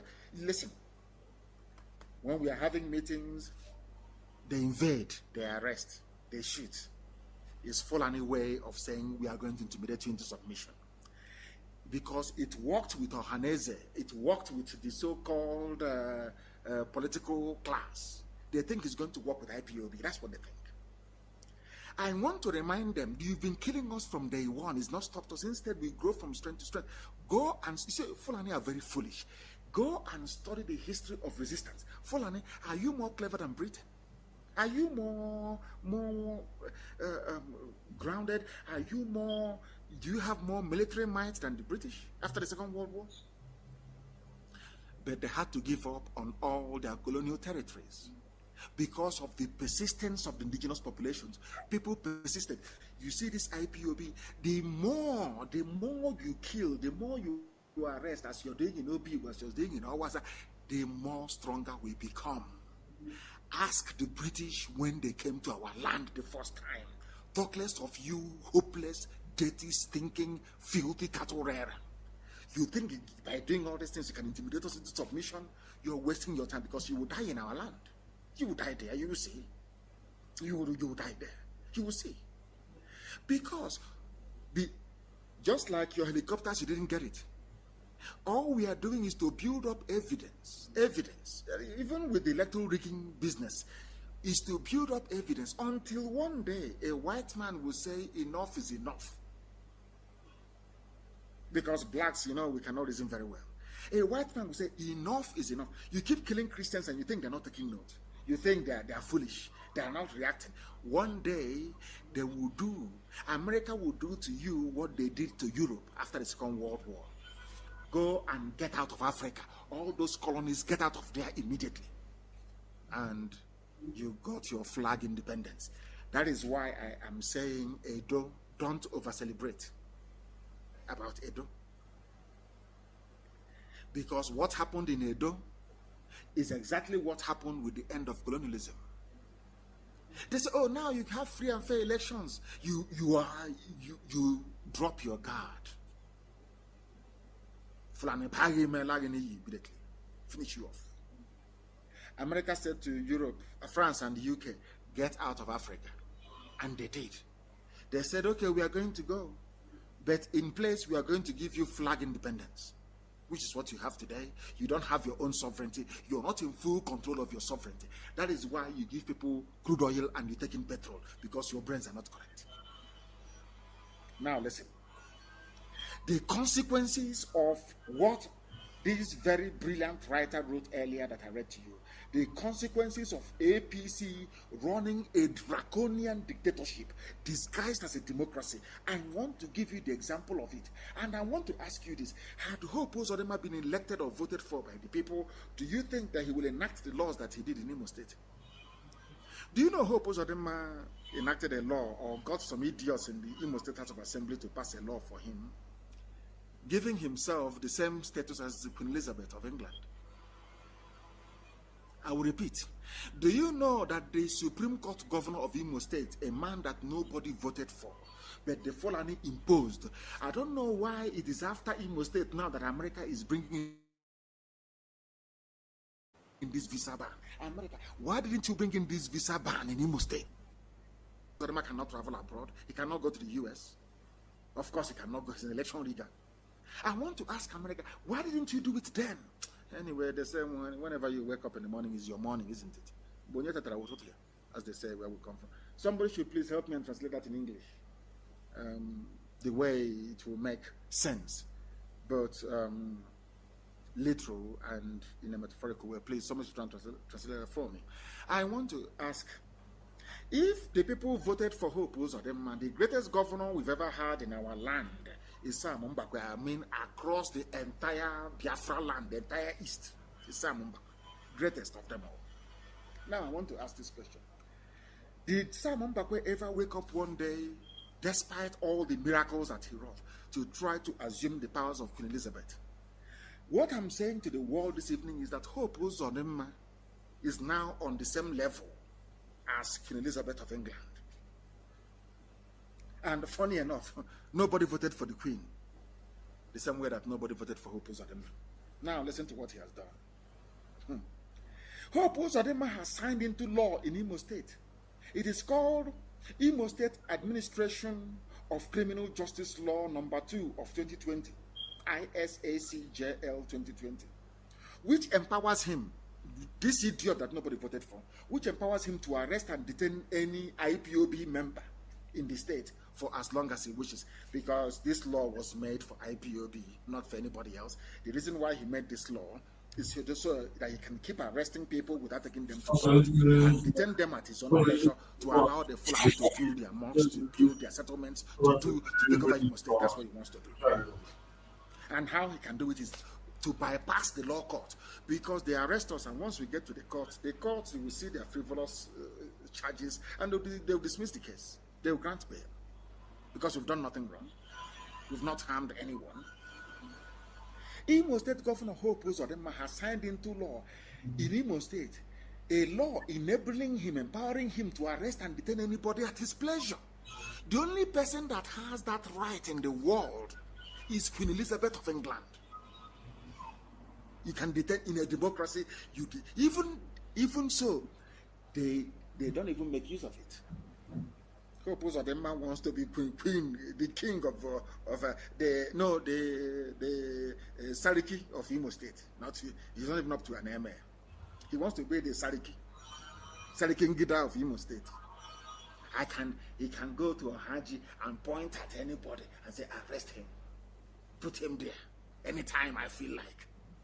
The reason why I'm saying all this is because I want the world to understand the type of idiots that emerge as politicians in the zoo called Nigeria, especially in Biafran, with every apology to those who are doing right, to those who are doing what is right, like with full apologies to such cadre of people. This idiot has given himself powers. According to this law, any person detained on the orders of Uzodinma can only be released when he grants a license to the said individual. Uzodinma will now sit here and write a license. You can now release Nnamdi Kanu from detention. He has fulfilled, I'm now happy. Blackfield. And you know the funniest thing? The idiots that passed this law in Imo State claim they're intellectuals. They're in the House of Assembly. See, these are the morons that claim that they know something when they know nothing. Why do I say what I say? Let me tell you what the law says. Section 484 of the law provides, where any person is ordered to be detained during the governor's pleasure, he shall, notwithstanding anything in the law or in any other written law contained, be liable to be detained in such place and under such conditions as the governor may direct. Uzodinma can say, take him to Okigwe prison, take him to prison in take him to Olu prison as he likes. In a democracy. Somebody who was voted for and can be voted out, so they claim, although he read himself in because nobody voted for him. Can you see the reason why he's enacting this law is because he was not democratically elected into office. He wants to try what his masters have done, the Janjaweed. The law also abolished all forms of preliminary inquiry or preliminary investigation into a criminal charge by a magistrate or any other court. This baboon, this monkey, went and took away all the powers of the magistrate to investigate, so he can actually pick up somebody who is innocent and lock him up because he doesn't like the person. And no court, no magistrate, no high court can review it. Look at the Imo State of Mbakwe. Look at the idiocy, the stupidity going on in Imo State. Yeah, you have intellectuals that went to school. Most of them are graduates. Do you see why I hate university education in the zoo. Nigeria should not have universities. They are foolish. They are foolish and foolish and foolish. How can people that went through the four walls of a high institution allow this to stand? And do you know the funniest thing? When they were being sworn in, including Hope Uzodinma as the Supreme Court governor, he was sworn in with a document called the Constitution of the Zoo, written by Abdul Salami Abubakar, the Fulani Constitution of Nigeria. And in that constitution, they swore to uphold the constitution. And my submission, not even a supposition, what I'm saying this evening is very simple. By the mere passing of this nonsense, this feudal garbage into law, Hope Uzodinma and every House of Assembly member that voted for this very stupid law in Imo State is in direct contravention of their oath of office. Because this goes contrary to the same documents that they swore to uphold. The right to fair trial, the right to be heard by a judge. When the idiot was holding the constitution, these people, they amaze me. They have not even studied the constitution. They don't even know what it is. That constitution you swore to uphold says, in layman's terms, you cannot put anybody in jail without a court of law saying so. That constitution you are holding up and swearing to uphold, and that you have now made this very stupid Janjaweed law, says that nobody can throw anybody in jail without a court of law saying so. And that nobody can hold anybody in license or whatever it is because that person is not your slave. So Hope Uzodinma as foolish. That is why when you bring people who are into 419, people doing Yahoo, and you put them in a political office, I'm telling you, you are creating havoc for yourself. When people say don't vote for such idiots, you don't understand. Look at what this, because he was in Lagos doing 419, doing Yahoo. He thinks that he can, you need to chance, so you go, you need to, you treasure, you give them treasure, you convince them, you write email. He thinks that this is writing email to a potential mugu somewhere to drop cash. That's what Hope Uzodinma thinks he's doing. You're formulating and passing a law that goes contrary to your oath of office. Are you not an idiot? You see how foolish they are. They claim they are intelligent and they are knowledgeable. Any person detained is at the governor's pleasure. You will not be released unless the governor says so. But at least one of them, one Right Honorable Onyekama, has written a rebuttal to say his hand is not in it. So apart from Right Honorable Onyekama in Imo State, the rest of you that voted for these things, you should all be impeached and thrown away from your office. Do you know why? And I expect Imo to take this up. This is a law, an anti-IPOB law that Hope Uzodinma enacted. What we are saying to them is that if you are one of those that voted for it, you should be thrown out of the House of Assembly because you have contravened the oath that you took. You swore to serve under the Constitution of the Zoo, 1999 Abdul Salami Constitution. That was your oath of office. You took an oath to defend that Constitution. That Constitution says that this law that you pass, you shouldn't pass it. Anybody who passes this law should be in prison. Hope Uzodinma should be in prison for passing this law. Not only has he gone contrary to the oath of office that he took, he has taken active steps to subvert the 1999 Constitution of the Zoo. And do you see why a 419er should not be in political office? Do you see why Supreme Court? In fact, I blame the Supreme Court judges. Do you see why you shouldn't be appointing governors for people? All the fool, tanko, aeroplane turner. Do you see why you shouldn't dabble into politics? Your job is to interpret the law. Look at the idiot you put in Imo State. You see what he's doing. You can see what he's doing.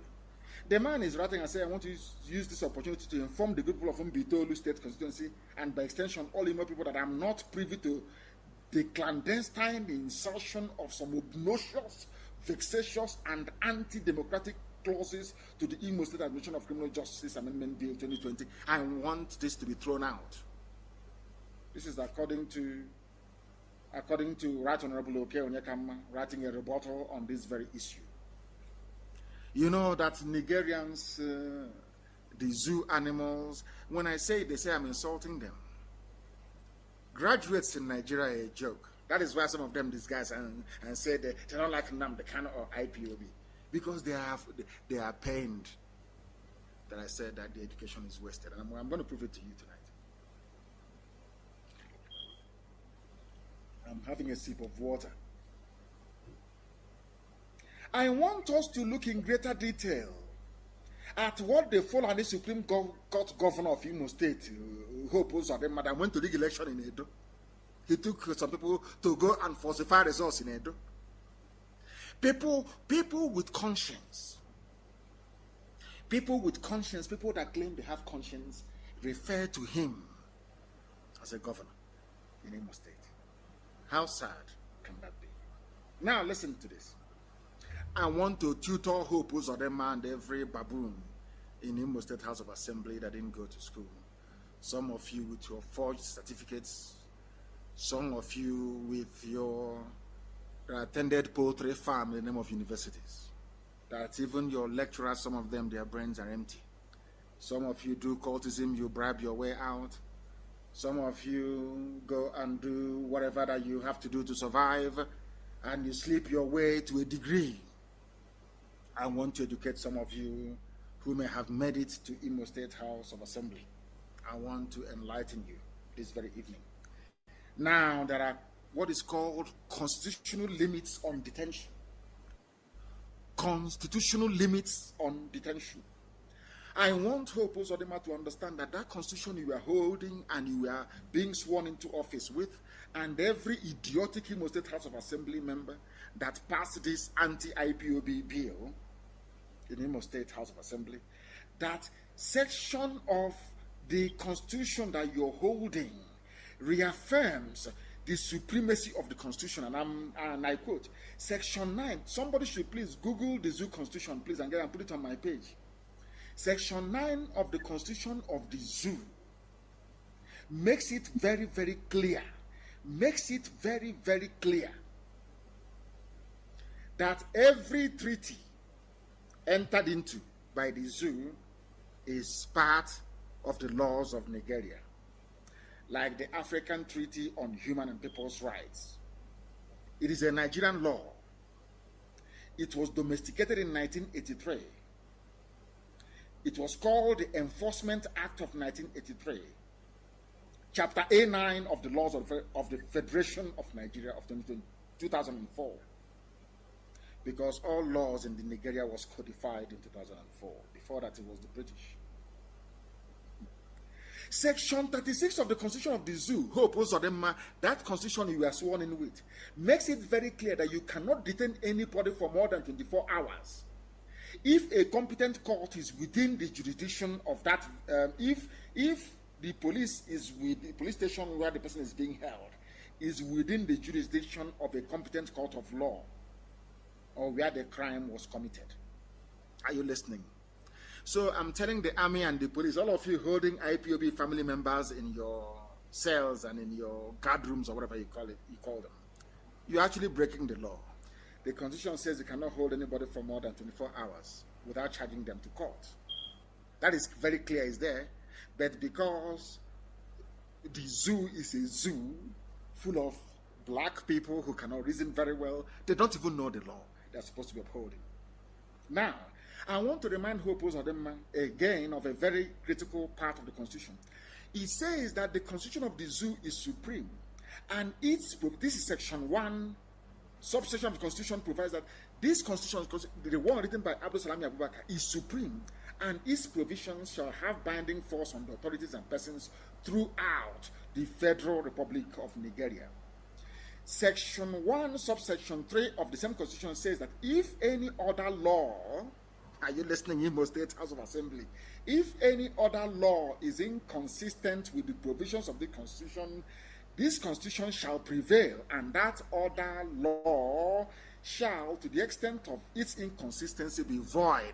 So all of you in Imo State that have spent time enacting this or passing this useless bill, by virtue of the fact that you have granted Hope Uzodinma the powers to detain at will, that law you have made is null and void according to the constitution you were sworn into office with. Is that very clear? Because nobody, according to Abdul Salami's constitution, has the right to detain any other person. Only a court can do that. So you are in direct contravention of the constitution of the zoo, which you swore to uphold. Now, section 35, subsection 4 of that same constitution says that any person who is arrested or detained shall be brought before a court, not before governor of Imo State. Any person who is arrested or detained shall be brought before a court of law within a reasonable time. And if he is not tried within a period of 2 months, anybody who is in detention in the zoo for 2 months without trial is liable to be freed on bail. That is the law, according to your constitution. That is the law. Hope Uzodinma, is that very clear? So, because you're dealing with IPOB and we are learned. Some of you didn't go to school. Some of you obtained your degrees, of course, questionably, from zoo universities where you don't go to school. You are on strike for 4 years. You go for the final year and you bribe lecturers and they graduate you. They give you a worthless piece of paper as a certificate. And you start talking rubbish on social media. Have you seen it? Not even their lawyers know this. Anytime somebody is in detention for up to 2 months, they are entitled, without conviction, they are entitled to be freed on bail, unless they are awaiting trial. In other words, their extension must be pronounced by a competent court of law. It is here in their constitution. Do they obey it?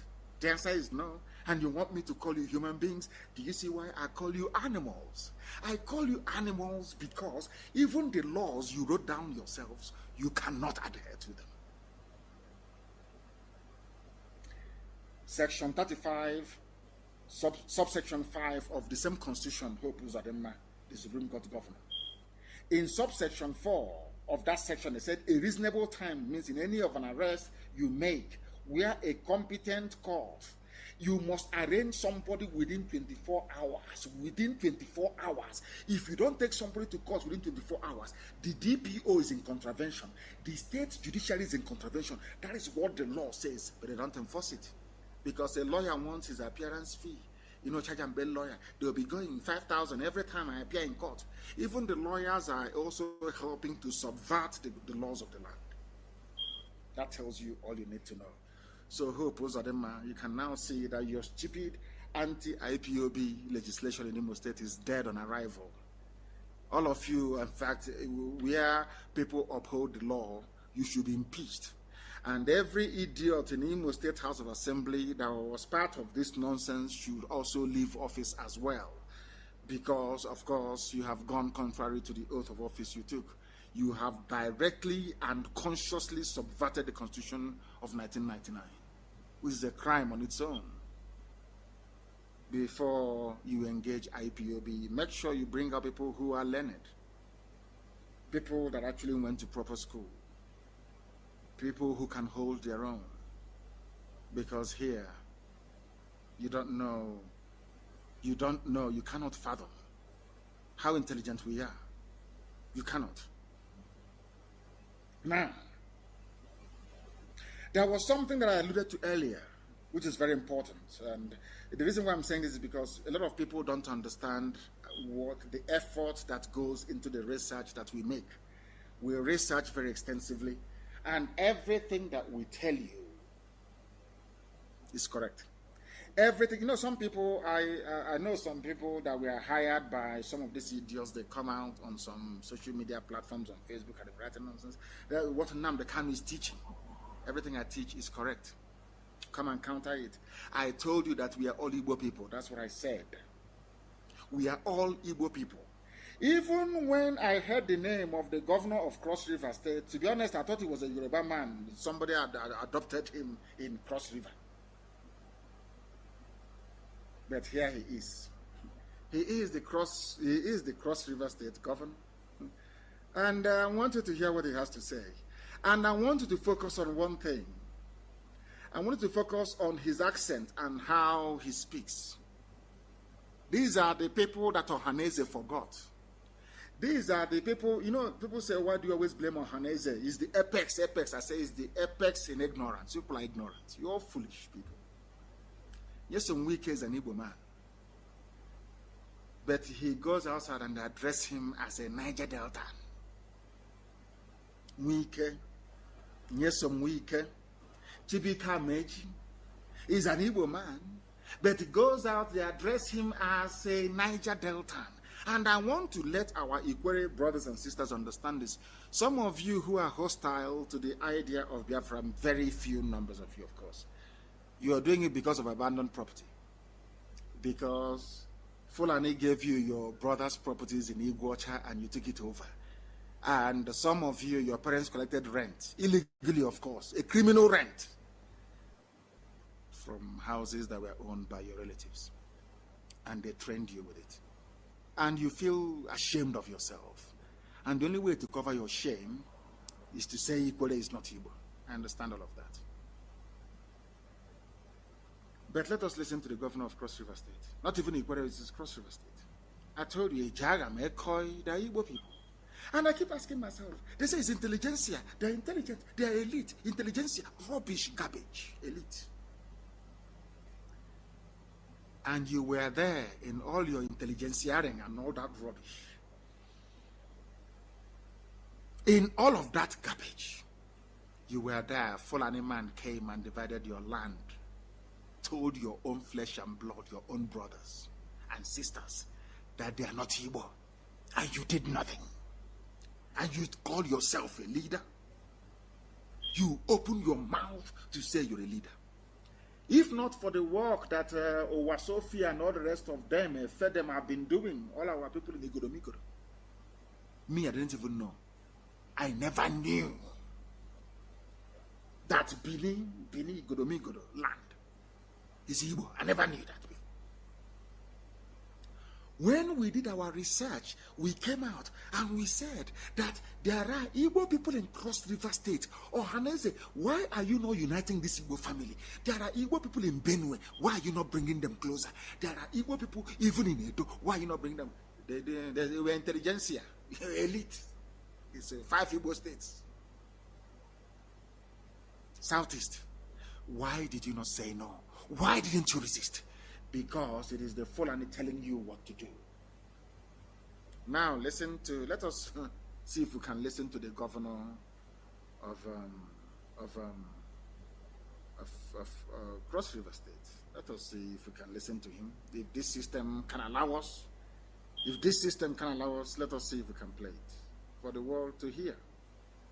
For the world to hear what the governor of Cross River State has to say. When I preach this very gospel, and I say that we are all Igbo people, I know what I'm talking about. I cannot get it to open for some bizarre reason, for some strange reason I don't know. Maybe they have connived. They have connived to deny us this very... I don't know why it is not playing, but I will try and play it. I will try to play it. I will try to play this very video. It is very, very important that I play it. That for the world to understand that everything we preach here is true. Somebody asked me, we Niger Deltans. I said, you are all Igbo people. You are all Igbo. Everybody.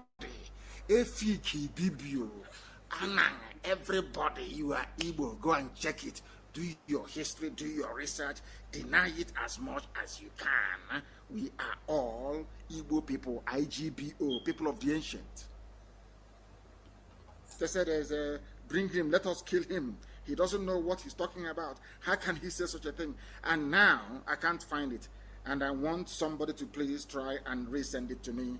The one I have here is not opening for some inexplicable reason. I do not know why it is not opening. And I want it to open because I want to play it. I want to play it for the whole world to hear. For mankind to understand that we are one people. They've been dividing us and carving us out. into pieces. They come to Egbema, they carve Egbema into three. You ask the so-called elite, the so-called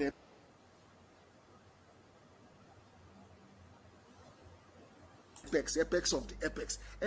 How come you have Egbema in Delta? There is Sorry, Egbema viewers. in Rivers, Egbema in Imo. Are they not the same people? Yeah, sorry, viewers will be connected to Twitter now. In case if this program goes off, please bear with us. We will be connected to Twitter. Thank you very much. Thank you. Apex and the elite will not say anything. It's a organ vote. It's Igbo presidents. And they call themselves leaders. Umuokoko that grew old, they call themselves leaders. Umuokoko, they just grew old with great